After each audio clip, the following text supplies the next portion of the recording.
Celestine Anila Victorio.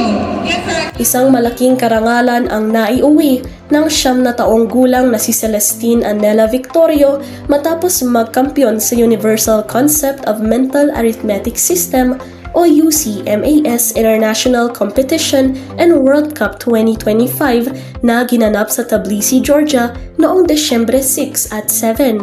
Bagamat kumakatawan sa United Arab Emirates o UAE, si Anela ang tanging Pilipino na lumahok at isa sa 2 nakatanggap ng titulo sa kanyang kategorya sa Georgia National University SEU.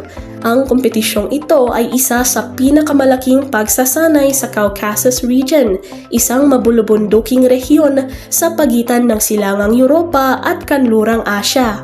Ayon kay Anela, nasabik siyang umakyat sa entablado nang matawag ang kanyang pangalan sa awarding ceremony at ikinatuwa niya ang pagtanggap ng tropeyo na halos singlaki niya. Aniya, sumasagot siya ng 2 practice sheets kada uwi niya mula sa paaralan. Naglalaman ang mga ito ng 200 math problems na dapat niyang sagutin sa loob ng 8 minuto. Ilang araw matapos ang kompetisyon ay nag-post ang nanay ni Anela sa kanyang social media account. Kanyang ipinagmamalaki ang pagkapanalo ng anak at inihayag niya rin ang patuloy na suporta ng buong pamilya sa kanya. Maliban sa pagiging isang math whiz, ibinahagi ng kanyang ina na si Anela din ay isang consistent top student sa klase. Sumasali at nananalo din siya sa mga paligsahan sa iba pang mga larangan sa loob at labas ng paaralan. Si Anela ay anak ni Cherry na mula Baguio City at Vic na mula Lingayen, Pangasinan. Maliban sa suporta mula sa magulang at mga kamag-anak, ay tinuturing din niyang bagong inspirasyon sa buhay ang 6 na buwang gulang niyang kapatid.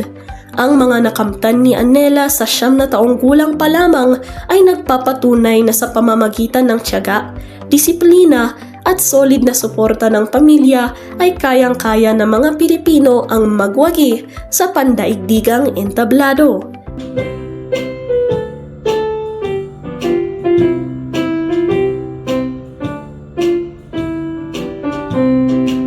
Ira Marzan para sa Herald Express.